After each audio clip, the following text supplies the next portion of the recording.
So moving coil galvanometer ये work कैसे करता है, मतलब किसी भी वायर में अगर करंट जाता है तो ये फंक्शन कैसे, जैसे हमारा फैन होता है ना, सो फैन बेसिकली किस कॉन्सेप्ट पे वर्क करता है, magnetic effect of electric current. किसी भी फैन के अंदर हमारा कॉइल रहता है, तो जब भी करंट नहीं जाते रहता, जब भी हम स्विच ऑफ करके रखते हैं फैन को, तो उसके अंदर जो फैन के अंदर कॉइल है वो कॉइल नॉन मैग्नेटाइज्ड रहता है, मतलब वो नॉन मैग्नेटिक बिहेवियर शो करता है। किसी वायर में जब करंट फ्लो करेगा देन इट गेट्स मैग्नेटाइज्ड, अगर करंट नहीं फ्लो कर रहा है तो वो मैग्नेटिक प्रॉपर्टी शो नहीं करता। तो अगर हम फैन को स्विच ऑफ रखेंगे तो उस केस में वो रोटेट नहीं करेगा, बिकॉज उसके फैन के अंदर जो कॉइल है उसमें करंट ही नहीं फ्लो कर रहा है, करंट नहीं फ्लो कर रहा है तो वो कॉइल मैग्नेटाइज नहीं होता, तो it is not forced by external magnetic field, तो वो रोटेट नहीं करता। जैसे हम स्विच ऑन करते हैं, due to flow of current that coil gets magnetized, जैसे करंट फ्लो करेगा वो कॉइल मैग्नेटाइज होगा, because whenever current flows across a wire, किसी भी वायर में अगर करंट फ्लो करता है तो वो मैग्नेटिक बिहेवियर शो करता है, so that wire gets magnetized. So same concept पे हमारा ये भी वर्क करता है, मूविंग कॉइल गैल्वेनोमीटर। इसमें भी हम क्या रहेंगे, दो मैग्नेटिक पोल्स रहते हैं, जैसे north pole and south pole, इनके बीच में कॉइल प्लेस्ड है, that coil is A B C and D. Initially जब भी हमने करंट को स्विच ऑन नहीं किया, मतलब करंट नहीं फ्लो कर रहा है उस कॉइल में, तो यहाँ पे मैग्नेटिक फील्ड तो पहले से है, ये दो मैग्नेटिक जो पोल्स हैं वो अपना मैग्नेटिक फील्ड यहाँ पे डेवलप किए हुए हैं, there are magnetic lines, lines का डायरेक्शन क्या होगा, north to south. So this coil is placed in a magnetic field, external magnetic field में प्लेस्ड है ये कॉइल। देखिए first case when switch is off, जब स्विच ऑफ रहेगा, when switch is off, तो स्विच ऑफ में क्या होगा, इसमें कोई करंट नहीं फ्लो कर रहा है इस कॉइल में, मैग्नेट का मैग्नेटिक प्रॉपर्टी, यहाँ पे एक मैग्नेटिक फील्ड है, but if current when switch is of, हमने स्विच ऑफ रखा हुआ है तो इस कॉइल में कोई करंट नहीं फ्लो कर रहा है। When current is not flowing in this wire, it behaves like a non-magnetic coil. वो मैग्नेटाइज्ड हुआ ही नहीं, नॉन मैग्नेटिक कॉइल है वो, because it is not showing magnetic behaviour. जब तक उसमें करंट नहीं जाएगा this coil can not gate magnetised. तो अभी तक तो इसमें करंट नहीं, हमने स्विच ऑफ रखा हुआ है तो इस कॉइल में कोई करंट नहीं जा रहा है, ये नॉन मैग्नेटिक कॉइल के जैसा बिहेव कर रहा है। सो नॉन मैग्नेटिक ऑब्जेक्ट पे कोई भी मैग्नेट फोर्स नहीं अप्लाई करता, मैग्नेट केवल मैग्नेट को फोर्स करता है। तो जब तक इसमें करंट नहीं जाएगा ये मैग्नेट नहीं बनेगा, ये कॉइल जो बीच वाला है। अगर ये मैग्नेट नहीं बनता तो बाहर का जो मैग्नेटिक पोल्स हैं ये इसको फोर्स नहीं करते। सो व्हेन करंट, अगर उसमें करंट नहीं फ्लो करता that coil behaves like a non magnetic coil, non magnetic object, no magnetic force is applied, no magnetic forces applied, यहाँ पे कोई भी मैग्नेटिक फोर्स एक्ट नहीं कर रहा है, मतलब ये कॉइल रोटेट ही नहीं करेगा, ना तो कोई फोर्स है ना तो टॉर्क डेवलप करेगा, so no rotation of the coil, ये कॉइल रोटेट नहीं करेगा।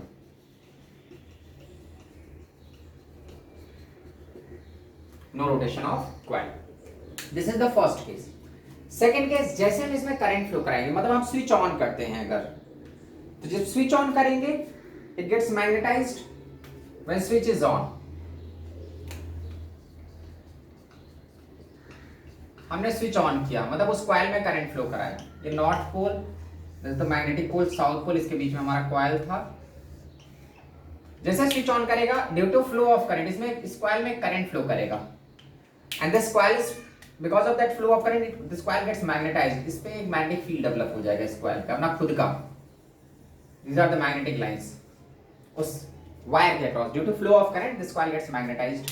Now this magnetic coil because of flow of current, जैसे करंट गया ये मैग्नेट बन गया ये कॉइल, तो now this magnetic coil is placed in an external magnetic field, यहाँ पे एक्सटर्नल मैग्नेटिक फील्ड तो पहले से है, these are the magnetic lines, so this magnetic coil is placed in an external magnetic field, so due to flow of current, अब इसमें current जा रहा है तो due to flow of current, due to flow of current coil gets magnetized, ये coil magnetised हो गया, but this coil is magnetized। अब मतलब अब यहाँ पे सिचुएशन कैसी है, यहाँ पे नॉर्थ साउथ है, यहाँ पे सिचुएशन कैसा है, एक magnetic coil, a magnetic coil is placed in an external magnetic field, पहले से यहाँ पे एक एक्सटर्नल मैग्नेटिक फील्ड है मैग्नेट का, उसके अंदर एक मैग्नेटिक कॉइल है। अब ये कॉइल कैसे मैग्नेटाइज्ड हुआ, हमने इसमें करंट फ्लो किया, मतलब हमने स्विच ऑन कर दिया। तो जैसे हम फैन में भी वही सेम कॉन्सेप्ट, हम स्विच ऑन करते हैं तो फैन के अंदर का जो कॉइल है वो मैग्नेटाइज्ड हो जाता है, व्हेन इट गेट्स मैग्नेटाइज्ड वो स्टार्ट कर देता है रोटेशन। तो यहाँ पे यही कहानी है। आप इसमें देखते हैं फोर्स, सपोज हमारा कॉइल है A B C and D, अब when this coil is magnetized it is forced by external magnetic field, coil is forced by, अब पकड़ लेगा ना जो बाहर वाला मैग्नेट फील्ड है, इस कॉइल को पकड़ लेगा बिकॉज कॉइल मैग्नेट बन चुका है। इसके पहले क्या था, कॉइल नॉन मैग्नेट था, तो नॉन मैग्नेट को एक्सटर्नल फील्ड नहीं पकड़ता, उस पर कोई फोर्स अप्लाई नहीं करता। लेकिन अभी ये due to flow of current this coil gets magnetized, when it is magnetized now it is forced by external magnetic field. So coil is forced by external magnetic field. इस coil पे एक external magnetic field की वजह से force develop होगा। अब हम force निकालेंगे हर एक साइड पे, देखते हैं फोर्स के लिए। फोर्स का हमारा फॉर्मूला क्या था, मैं चारों साइड पे force acting on A B, force acting on B C, force acting on C D and force acting on D A, मैं चारों साइड्स पे फोर्स कैलकुलेट कर रहा हूं। तो फोर्स अगर एक ये कॉइल का लेंथ, इसका मैं विड्थ ले लेता हूं b and the length of this coil is l। ये जो वायर है, जो कॉइल, उसका लेंथ और विड्थ मैंने लिया, length of this coil is l and its width is b। तो find the force acting on each and every side. A B पे फोर्स निकालो, बी सी पे निकालो, सी डी पे एंड डी ए पे। तो ए बी पे force का फॉर्मूला क्या होता है, अगर कोई करंट कैरिंग वायर एक मैग्नेटिक फील्ड में प्लेस्ड है तो the force acting on that current carrying coil या current carrying wire is I L B sine theta. तो वही सेम फॉर्मूला मैं यूज करने वाला हूं, I L B. Now what is the angle between length and magnetic field. इस वायर के लिए देखो लेंथ वाई एक्सिस पे है और मैग्नेटिक फील्ड एक्स एक्सिस में। लेंथ y एक्सिस पे, मैग्नेटिक फील्ड x एक्सिस, तो एंगल कितना है 90 डिग्री। तो I L B sine 90 which is equal to I L B. चलो BC पे, तो फोर्स एक्टिंग ऑन BC, तो BC की कहानी देखो, लेंथ x एक्सिस पे है और मैग्नेटिक फील्ड भी x एक्सिस पे ही है। So angle between its length and magnetic field is what, 0 degree. देख लो लेंथ भी x एक्सिस पे है, ये जो BC वायर है इसका लेंथ भी x एक्सिस पे है और मैग्नेटिक फील्ड भी सेम एक्सिस पे है। तो इसमें फोर्स, इसका लेंथ क्या है b, width of the coil, that is I B B sine 0 which is 0, मतलब BC साइड पे कोई फोर्स एक्ट नहीं करेगा। नेक्स्ट CD, अगर मैं CD पे देखता हूं तो CD का लेंथ फिर से L है। अब CD का जो लेंथ है, ये साइड का लेंथ y एक्सिस पे है और magnetic lines are along x axis. Again the angle between length and magnetic field is 90 degree. तो यहां पे क्या होगा, I L B sine 90 which is ILB. The force acting on this side is again ILB. Find the force acting on AD. AD की कहानी फिर से वही, AD का जो लेंथ है और मैग्नेटिक फील्ड दोनों सेम डायरेक्शन में है, तो angle between length and magnetic field is 0, that is what IBB sin 0 which is equal to 0। मतलब ये जो चार साइड्स हैं इस कॉइल के, उसमें केवल दो ही साइड पे फोर्स लग रहा है। Force is acting on AB and force is acting on CD। BC और AD पे कोई फोर्स नहीं एक्ट कर रहा है ऑन दिस कॉइल। AB और CD पे केवल फोर्स एक्ट कर रहा है, BC और AD पे फोर्स नहीं एक्ट कर रहा है। तो force acting on AB is ILB, force acting on BC is what, 0। इस पे फोर्स ILB है, इस पे 0, इस पे फिर से ILB और इस पे 0। इन दोनों पे ही फोर्स एक्ट कर रहा है। अब फोर्स का डायरेक्शन अपोजिट होगा बिकॉज इसमें करंट ऊपर की तरफ जा रहा है and the current flowing in across CD is what, in downward direction. इसमें अपवर्ड करंट है, इसमें डाउनवर्ड करंट है, because of opposite current force का डायरेक्शन भी अपोजिट होगा। तो हम देखते हैं वो दोनों फोर्सेस लग रहे हैं, ऐसा नहीं कि इन पे फोर्सेस का डायरेक्शन हमको देखना होगा कि वो फोर्सेस इसके साथ करेंगे क्या। ऐसा नहीं इसको खींच लेंगे या इसको चिपका देंगे या फिर इसको घुमाएंगे, हम वो देखेंगे। केवल ये दोनों साइड पे ही फोर्स है, इन दोनों साइड पे BC और AD पे कोई फोर्स नहीं है। Force is acting on AB and CD। जरा देखते हैं फोर्स का इफेक्ट क्या आएगा इस कॉइल पे, मतलब वो फोर्स इस कॉइल के साथ क्या करने वाले हैं, इसको घुमाने वाले हैं, इसको तोड़ देंगे, इसको फैला देंगे, इसको कंप्रेस कर देंगे, क्या करने वाले हैं वो हम देखेंगे, ऑब्जर्व करेंगे। तो जब तक इस कॉइल में कोई करंट नहीं था, it is behaving like non magnetic coil. कोई भी non magnetic body external magnetic field से, मैग्नेटिक फील्ड पकड़ ही नहीं पाता ना। मैग्नेट, अगर मान लो मैग्नेटिक फील्ड है, हम हाथ में मैग्नेट लेते हैं तो हमको मैग्नेटिक फोर्स फील नहीं होता बिकॉज हमारा हाथ क्या है, नॉन मैग्नेटिक। तो नॉन मैग्नेटिक ऑब्जेक्ट्स को मैग्नेटिक फील्ड फोर्स नहीं करता। तो यहाँ पे जब कॉइल में करंट नहीं जा रहा है, मतलब ये कैसे बिहेव कर रहा है, नॉन मैग्नेटिक कॉइल, तो ये जो एक्सटर्नल फील्ड है उसको कुछ मतलब नहीं इससे, वो उसको फोर्स ही नहीं करेगा। When switch is on, जैसे हम स्विच ऑन करेंगे, due to flow of current, switch on करते ही तुरंत करंट इसमें फ्लो करेगा and due to flow of current this coil gets magnetized. When it gets magnetized it is forced by external field. तो अब हमने force को कैलकुलेट किया, इस साइड AB पे फोर्स लग रहा है, CD पे लग रहा है, BC और AD पे कोई फोर्स नहीं। तो अब इन दोनों फोर्सेस हम देखेंगे, ये दोनों करने क्या वाले हैं। दोनों फोर्स जनरेट हो गए तो वो क्या करेंगे उस कॉइल के साथ। हाँ,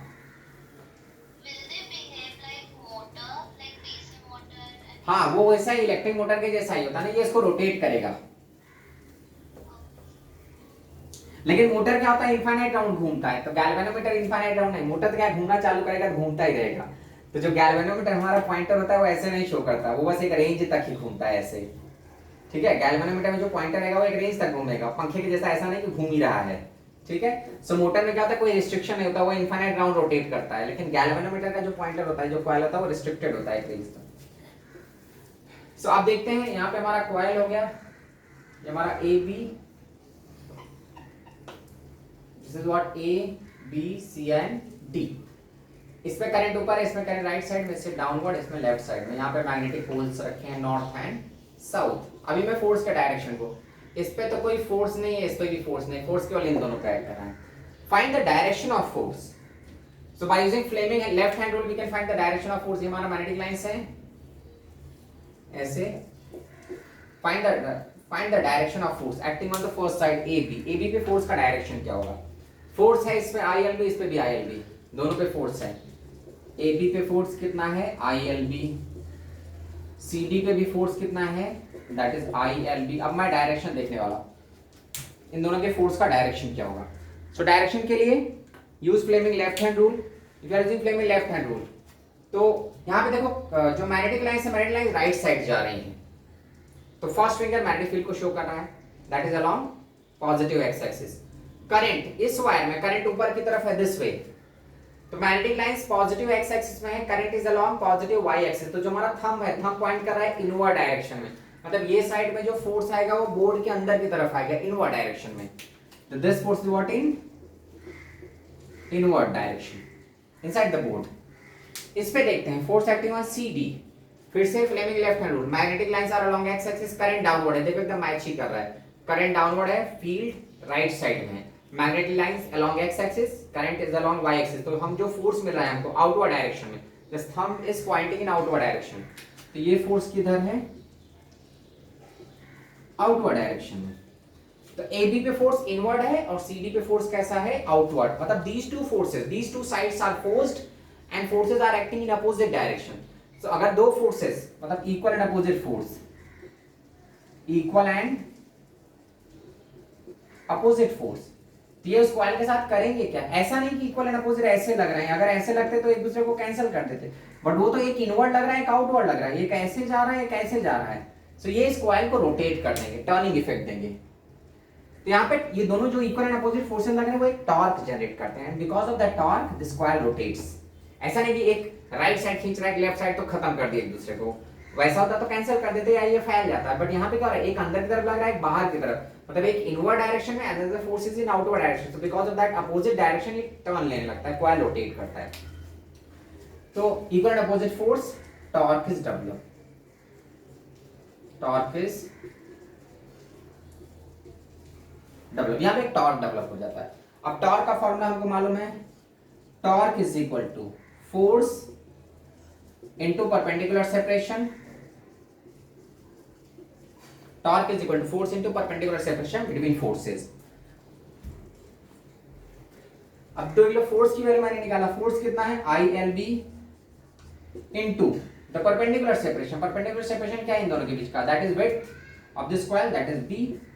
तो हमारा टॉर्क क्या आ गया? I L B into small B, या लेंथ इनटू विड्थ को साथ में रख दो। So what we can write, I length into width into magnetic field, या लेंथ इनटू विड्थ क्या दे देगा? Area of the coil. हमको टॉर्क मिल रहा है, torque is what? I A B. This is what? Due to single turn. अगर इस कॉइल का एक ही टर्न है, एक ही रेक्टेंगुलर लूप है, बट ऐसा होता नहीं, कॉइल का एक टर्न होता, बहुत सारे एन नंबर ऑफ टर्न्स होते हैं। तो ये जो टॉर्क डेवलप हो रहा है due to single turn, due to single turn. अगर एक सिंगल टर्न है then torque is I A B. If there are N number of turns, अगर एन टर्न्स हैं तब टॉर्क की वैल्यू क्या हो जाएगी? N I A B, due to N turns. यहाँ पे कहानी कैसी थी? पहले जब मैग्नेटाइज नहीं था, मतलब जब करंट नहीं जा रहा था, तो बाहर वाला मैग्नेटिक फील्ड इसका कुछ मतलब नहीं उस कॉइल से, वो उसको पकड़ ही नहीं पाता था। जैसे ये करंट फ्लो किया इस कॉइल में, हमने स्विच ऑन किया, so due to flow of current this coil gets magnetized. जैसे कॉइल मैग्नेटाइज्ड होगा, ये मैग्नेट उसको पकड़ लेगा कि उसके रेंज के अंदर, इस भाई मैग्नेट का रेंज है ना, ये मैग्नेट के रेंज के अंदर एक दूसरा मैग्नेट कहां से आ गया, तो मैग्नेट इसको फोर्स करेगा। फोर्स करेगा तो मैंने हर एक साइड पे फोर्स निकाला, फोर्स ए बी पे, बी सी पे, सी डी और डी ए पे। जो ए बी पे फोर्स लग रहा है that is acting in inward direction, the force acting on C D is what, in outward direction. ये दोनों इक्वल एंड अपोजिट फोर्सेस लग रहे हैं, ये टॉर्क जनरेट करते हैं, and because of this torque this coil rotates, ये coil rotate करने लगे। तो मैंने टॉर्क की वैल्यू कैलकुलेट किया, टॉर्क कितना रहा है N I A B due to N turns. अगर एक सिंगल टर्न है तो it is I A B, and due to N turns it is N I B.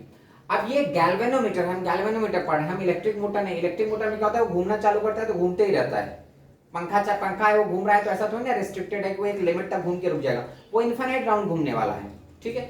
लेकिन ये गैल्वेनोमीटर नहीं होगा, बिकॉज इसको तो करंट में शो करना है ना, करंट के डिफ्लेक्शन को शो करना है, तो ये एक रेंज तक घूमता है, ठीक है। ऐसा नहीं ये फ्री है, ऐसा पूरा घूम ही रहा है पॉइंटर के जैसा।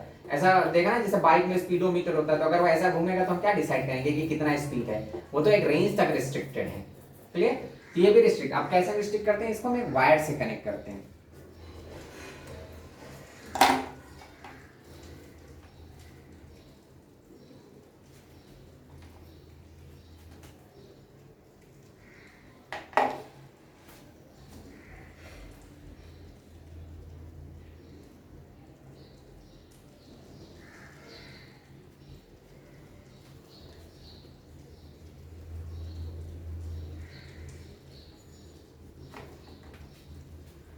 हम यहाँ पे उस टॉर्क को, बिकॉज ऑफ दैट टॉर्क, जो पॉइंटर है जो डिफ्लेक्शन शो करता है, वो कैसे डिफ्लेक्शन शो करेगा।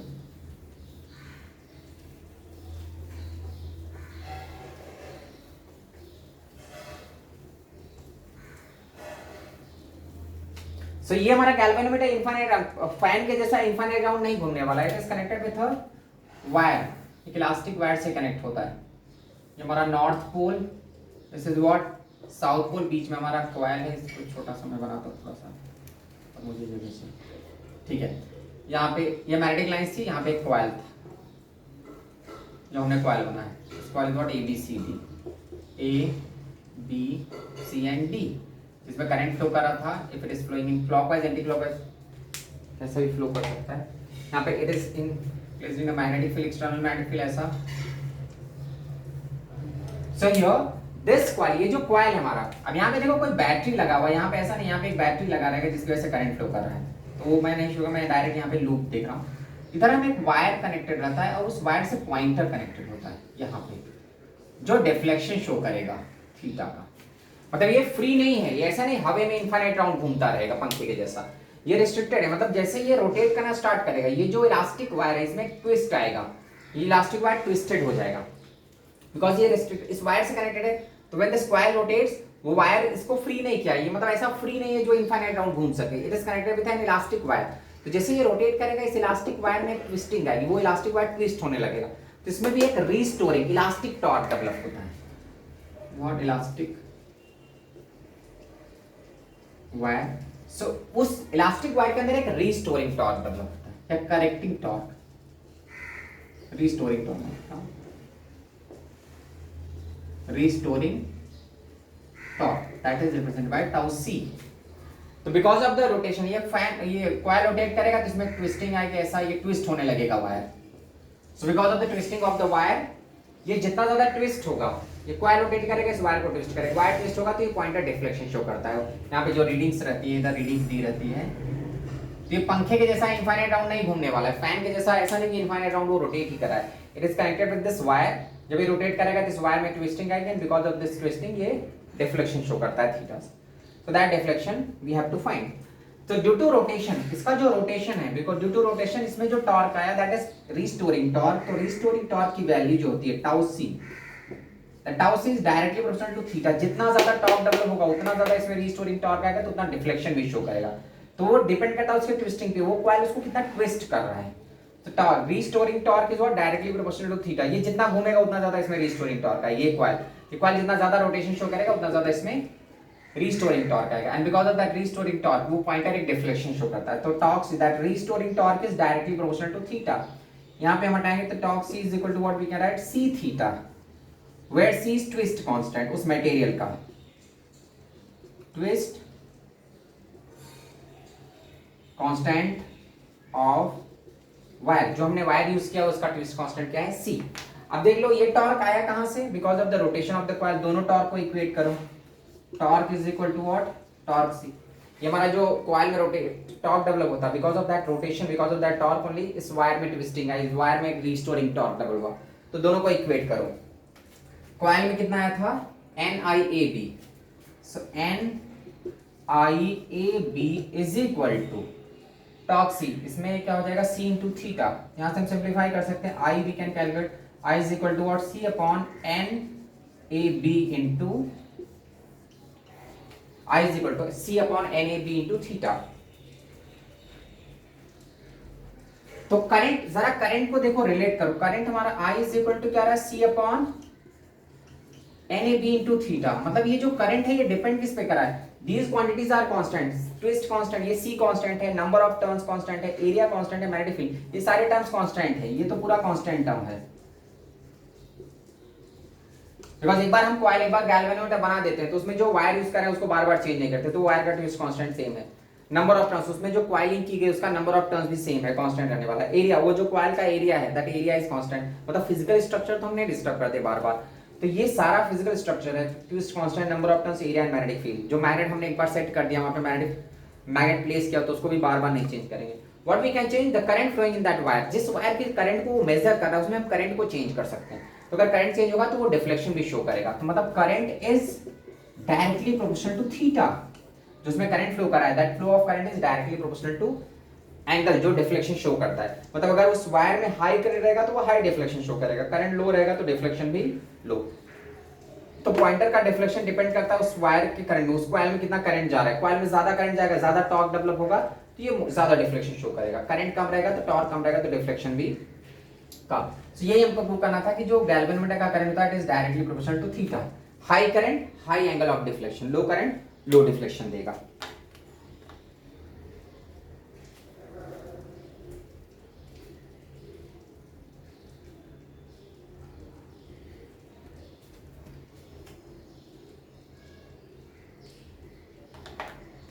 क्लियर यहां तक? सो हमने कॉइल में करंट पास किया, because of flow of current that coil gets magnetize, जब वो मैग्नेटाइज होगा तो ही टॉर्क डेवलप होगा, अगर मैग्नेटाइज नहीं हो रहा है तो टॉर्क डेवलप नहीं होगा। अब नेक्स्ट हम देखेंगे इसकी सेंसिटिविटी। अब वो डिफ्लेक्शन शो कर रहा है ठीक है, लेकिन वो सेंसिटिव होना चाहिए, मतलब ऐसा नहीं कि बहुत हाई करंट जाने के बाद ही वो थोड़ा सा घूमा, सेंसिटिविटी रहेगी, मतलब थोड़ा सा भी करंट अगर चेंज होता है तो उसमें डिफ्लेक्शन चेंज होना चाहिए। ऐसा नहीं कि बहुत लेस सेंसिटिव है कि करंट को जब बहुत ज्यादा हाई वैल्यू में करंट में चेंज किया तब उसमें डिफ्लेक्शन चेंज हुआ। Sensitivity of galvanometer that is represented by S. Sensitivity, हम सेंसिटिविटी का मतलब क्या समझते हैं, जैसे कोई बहुत सेंसिटिव है, कोई स्टूडेंट बहुत सेंसिटिव है, उसको टीचर पढ़ा रहे हैं और वो पढ़ नहीं रहा है, तो अगर उसको सर ने बोला कि तुम पढ़ाई लिखाई नहीं करते, उसको डांट दिया, तो अगर वो स्टूडेंट बहुत सेंसिटिव है तो घर पे जाके पढ़ेगा, बहुत हार्ड वर्क करेगा, पढ़ाई करेगा, बिकॉज उसको बात लग गई, उसको सेंसिटिव बंदा है, सर ने उसको लग गया कि सर ने मुझे बोल दिया, तो वो घर पे जाके सीरियसली पढ़ाई किया, इसका मतलब वो सेंसिटिव है। कोई ऐसा स्टूडेंट है जिसको टीचर कुछ भी बोले उसको एक कान से सुन के दूसरे कान से निकाल रहा है, मतलब कोई फर्क ही नहीं पड़ता, टीचर चाहे जितना उसको डांटे चाहे जो बोले वो पढ़ने वाला है नहीं, मतलब वो बिल्कुल लेस सेंसिटिव है, टीचर कुछ भी बोले उसके ऊपर फर्क ही नहीं पड़ता। तो जो फर्क ही नहीं पड़ा है तो उसकी सेंसिटिविटी बहुत कम है, और जिसके ऊपर फर्क पड़ा है वो सेंसिटिव है। कोई ऐसा स्टूडेंट जिसको टीचर ने बोला कि तुम मतलब वो पढ़ के नहीं आया, वर्क करके नहीं आया, टीचर ने बोला तो वो घर पे जाके पढ़, ये बात उसको लगी, वो घर पे जाके पढ़ाई किया, तो वो मतलब वो स्टूडेंट कैसा है, सेंसिटिव है। और एक ऐसा स्टूडेंट जिसको कुछ भी बोलो कोई फर्क ही नहीं पड़ता, मतलब वो सेंसिटिव नहीं है, तो या बहुत लेस सेंसिटिव है। तो यहाँ पे गैल्वेनोमीटर, अगर गैल्वेनोमीटर हाई सेंसिटिव रहेगा तो थोड़ा सा भी करंट अगर चेंज होगा तो ये इसका में रोटेशन आ जाएगा, और अगर लेस सेंसिटिव होगा तो कितना भी करंट को चेंज करो, बहुत हाई चेंज ऑफ करंट में थोड़ा सा इसमें डिफ्लेक्शन शो करेगा। तो ये सेंसिटिव होना चाहिए। Sensitivity is what, change in deflection with respect to change in current, change in deflection with respect to change in current,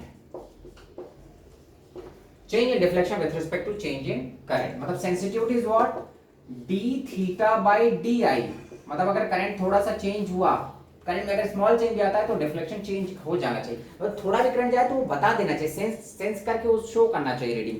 ऐसा नहीं कि वो वेट का है कि करंट 10 एम्पीयर से 20 एम्पीयर चेंज होगा तब मैं डिफ्लेक्शन दूंगा, ऐसा नहीं, स्मॉल चेंज भी अगर हो रहा है तो वो स्मॉल डिफ्लेक्शन शो कर देना चाहिए। So sensitivity is what D theta by D I. अब हमारे पास जो फॉर्मूला है, एक्सप्रेशन क्या था हमारे पास, जो आई का formula, I is equal to what C upon N A B into theta. अगर मैं दोनों साइड डिफरेंशिएट करता हूँ विद रिस्पेक्ट टू थीटा या विद रिस्पेक्ट टू आई, कुछ भी कर दो, अगर मैं इसको D I by D I करता हूँ तो ये क्या हो जाएगी, ये तो कांस्टेंट है C upon N A B D theta by D I, ये तो 1 दे देगा, तो 1 is equal to C upon N A B D theta by D I. बस यही सेंसिटिविटी है। यहाँ से D theta by D I कितना आ जाएगा, D theta by D I is equal to what we are going to get N A B by C. This is what sensitivity of galvanometer, N A B by C.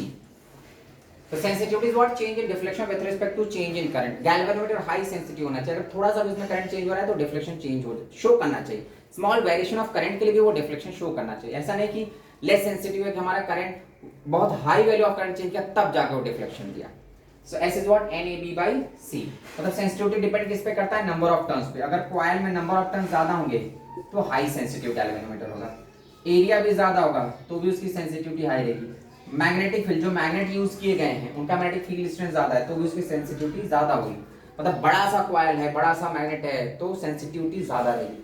It is inversely proportional to twist constant. Twist constant के inversely proportional. मतलब अगर wire ऐसा rough type का, एक rough metal जिसकी elasticity बहुत कम है, अगर रफ मेटल हम यूज करेंगे ना तो जल्दी ट्विस्ट ही नहीं होगा। तो अगर सी ज्यादा होता है, ट्विस्ट कांस्टेंट ज्यादा है, तो उसकी सेंसिटिविटी क्या होगी, लो रहेगी। मतलब वो वायर जल्दी ट्विस्ट नहीं हो रहा है, एक रफ टाइप का मेटल हमने यूज किया जिसमें ट्विस्ट कांस्टेंट की वैल्यू बहुत ज्यादा है, मतलब जल्दी टर्न ही नहीं होता, जल्दी ट्विस्ट ही नहीं होता वो। तो अगर जल्दी ट्विस्ट नहीं होगा तो डिफ्लेक्शन कम शो करेगा। तो अगर सी बढ़ता है तो सेंसिटिविटी घट जाती है। मतलब ट्विस्ट कांस्टेंट, उस मटेरियल का ट्विस्ट कांस्टेंट, उस वायर का ट्विस्ट कांस्टेंट ज्यादा होगा तो उसकी सेंसिटिविटी कम रहेगी। So this is what about the sensitivity। हमारा जो गैल्वेनोमीटर हम यूज करते हैं, हम ये ट्राई करते हैं वो हाई सेंसिटिव होना चाहिए। हाई सेंसिटिव से मतलब कि अगर स्मॉल वेरिएशन ऑफ करंट आता है, थोड़ा सा भी करंट चेंज होगा तो इसका डिफ्लेक्शन शो करना चाहिए। वो ऐसा नहीं कि वो वेट कर रहा है कि high value of current change होगा तब मैं डिफ्लेक्शन शो कर देता हूँ। वो एक small value of change in current के लिए भी स्मॉल डिफ्लेक्शन शो करता है। जैसे हमारा डिजिटल वॉच होता है, तो डिजिटल वॉच क्या होता है, ज्यादा सेंसिटिव होता है, वो हमको सेकंड वाइज टाइम दिखाता है। बट हमारा नॉर्मल घड़ी क्या होता है, जिसमें वो सुई वाला जो पॉइंटर वाला होता है, तो वो क्या होता है, उसमें अगर हमको कोई पूछता है कि सपोज 2:10 हो रहा है तो 9 मिनट भी रहता है तो भी हम 10 ही बोल देते हैं कि 2:10। 2:08 होता है तो भी हम बोलते हैं 2:10 हो रहा है। लेकिन जो डिजिटल वॉच होता है वो एग्जैक्ट सेकंड बताता है कि एग्जैक्टली कितना मिनट कितना सेकंड हो रहा है। उसमें किसी में तो सेकंड भी चलते रहते हैं। तो मतलब हम डिजिटल वॉच से एग्जैक्टली बता सकते हैं कि कितना 2:09 हो रहा है, 2:07 हो रहा है। पॉइंटर वाली घड़ी में उतना ज्यादा नहीं हमको वो उतना सेंसिटिव नहीं होता, उतना हमको समझ नहीं आता। लेकिन डिजिटल वॉच में हम ज्यादा एक्यूरेट टाइम बता सकते हैं। This is what about the sensitivity. मतलब स्मॉल वैल्यू ऑफ करंट के लिए भी अगर वो गैल्वेनोमीटर डिफ्लेक्शन शो कर दिया तो हाई सेंसिटिव है। वो वेट कर रहा है high value of current change करे तब वो सेंसिटिव, या तब वो थोड़ा सा डिफ्लेक्शन चेंज करे तो उसकी सेंसिटिविटी लो। मतलब जो स्टूडेंट सेंसिटिव है उसको टीचर थोड़ा सा भी बोलेंगे, डांट देंगे कि घर पे पढ़ाई नहीं करा, तो वो सेंसिटिव रहेगा तो उसको बात लग जाएगी, वो घर पे जाके पढ़ाई करेगा। लेकिन जो स्टूडेंट ऐसा है जो सेंसिटिव है ही नहीं, तो वो क्या करेगा, टीचर कुछ भी बोले उसको फर्क ही नहीं पड़ता, वो पढ़ाई वढ़ाई नहीं करने वाला है घर पे। जब बहुत टीचर एकदम कुत्ते के जैसा उसको मारेगा तब जाके वो थोड़ा सा जाके पढ़ाई करेगा। तो वो कैसे बंदे होते हैं, बहुत लेस सेंसिटिव बंदे होते हैं। लेकिन जो हाई सेंसिटिव हैं उनको थोड़ा सा कोई वो बोलने का पहली बार तो मौका नहीं देते। अगर उनको जरा सा भी टीचर डांट देता है तो वो घर पे जाके पूरा एकदम सीरियसली पढ़ते हैं, बिकॉज उनकी सेंसिटिव, वो सेंसिटिव उस बात को सीरियसली ले रहे हैं। फिर एक्यूरेसी, एक्यूरेसी ऑफ गैल्वेनोमीटर।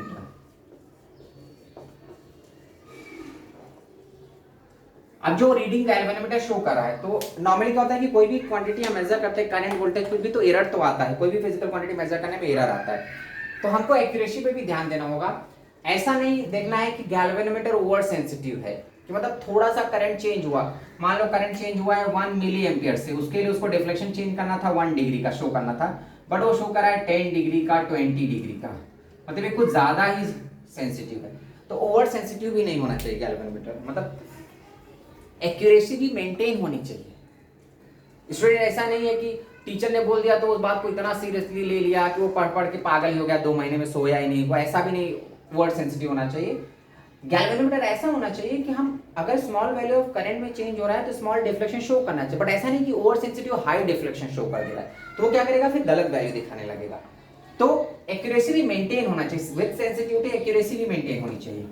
तो अगर मान लो हम जैसे कोई क्वेश्चन सॉल्व करते हैं, अगर उस क्वेश्चन का आंसर आना था 5 न्यूटन, हमारा आंसर आया 4.8 न्यूटन, तो हम बोल सकते हैं चेंज कितने का आ रहा है, 0.2 का। चलो ये भी सही है। लेकिन अगर 5 की जगह हमारा 90 आ रहा है आंसर आना था 5 न्यूटन, आ रहा है 90 न्यूटन, इसका मतलब ये तो बहुत ज्यादा गलत है ना। तो इसकी एक्यूरेसी बहुत कम है, बिकॉज डिफरेंस बहुत ज्यादा है। 5 के कंपैरिजन में 90 आ रहा है आंसर, मतलब डिफरेंस कितने का, 85 का, तो वो बहुत गलत है। इन दोनों में क्या डिफरेंस, केवल 0.2 का।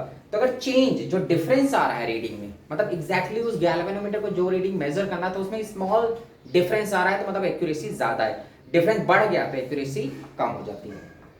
सो एक्यूरेसी इज बेसिकली हम चेंज को ओरिजिनल से कंपेयर करते हैं। एक्यूरेसी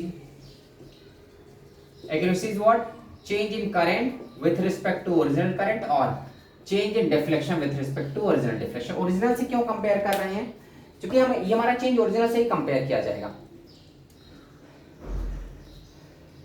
जैसे मान लो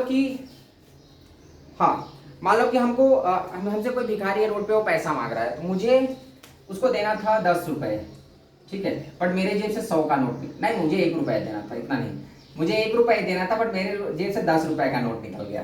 तो ठीक है, मैं एक की जगह उसको 10 दे दिया, मान लो बाई चांस गलती से, तो मैंने ये मुझे लगेगा अरे उसको बहुत ज्यादा दे दिया। लेकिन कभी कभी क्या होता है कि अगर हम भाई रेस्टोरेंट में जाते हैं और वहां पे हमको देना है 100 रुपया, मतलब उस वेटर को टिप देना था 100 रुपए, लेकिन हमने उसको दे दिया है 110 रुपए। तो देखो इधर क्या था, भिखारी को 1 रुपया देना था, मैंने 10 एक्स्ट्रा दे दिया, 9 एक्स्ट्रा दे दिया। तो 9 अगर मैंने एक्स्ट्रा दे दिया तो चेंज जो है ना वो बहुत ज्यादा है, ओरिजिनल के कंपैरिजन बहुत ज्यादा मैंने दे दिया उसको। लेकिन यहाँ पे मान लो हम किसी बड़े रेस्टोरेंट में जाते हैं, मुझे उस वेटर को टिप देना था 100, लेकिन मैंने 100 दे दिया, तो यहाँ पे वो एक्यूरेसी यहाँ पे ज्यादा डिस्टर्ब नहीं, मुझे 100 तो देना था, मैंने 110 दे दिया, मतलब 10 का ही डिफरेंस है ना, तो मुझे बहुत फर्क नहीं पड़ेगा, चलो 100 देना से 110 चला गया, मतलब 10 जो डिफरेंस है वो ओरिजिनल अमाउंट के कंपेरिजन में बहुत ज्यादा नहीं है, 10 का ही डिफरेंस है ना।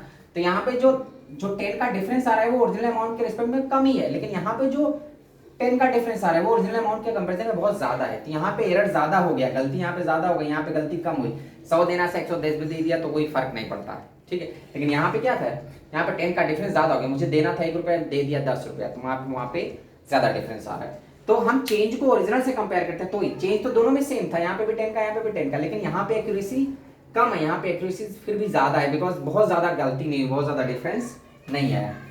हालांकि 1 रुपया किसी भिखारी को आजकल कोई देता नहीं, देगा तो भिखारी फेंक देगा वापस मुंह पे, बोलेगा क्या भिखारी, तो भी भिखारी ही है, ठीक है। So D I by I is equal to D theta by theta. So अब देखो हमारे पास एक्सप्रेशन क्या था, I is equal to C upon N A B into theta. अगर मैं इसको, ये हमारा फर्स्ट इक्वेशन, इसको डिफरेंशिएट करो क्या जगह, D I is equal to C upon N A B into D theta. Second से फर्स्ट को डिवाइड कर दो तो क्या हो जाएगा, D I by I is equal to, ये कांस्टेंट कैंसिल हो जाएगा, what we are going to get, D theta by theta. This is what accuracy. तो अगर चेंज कम है, मान लो चेंज की वैल्यू कम है, डी आई कम आ रहा है, तो एक्यूरेसी हाई होती है। अगर चेंज कम आ रहा है तो एक्यूरेसी ज्यादा होगा। चेंज की वैल्यू, जो चेंज इन करंट आ रहा है डी आई, जो डिफरेंस आया रीडिंग में, वो अगर बहुत ज्यादा है तो एक्यूरेसी लो हो जाती है। तो अगर चेंज कम है तो एक्यूरेसी हाई रहेगी, मतलब जो डिफरेंस आ रहा है, जो एक्चुअल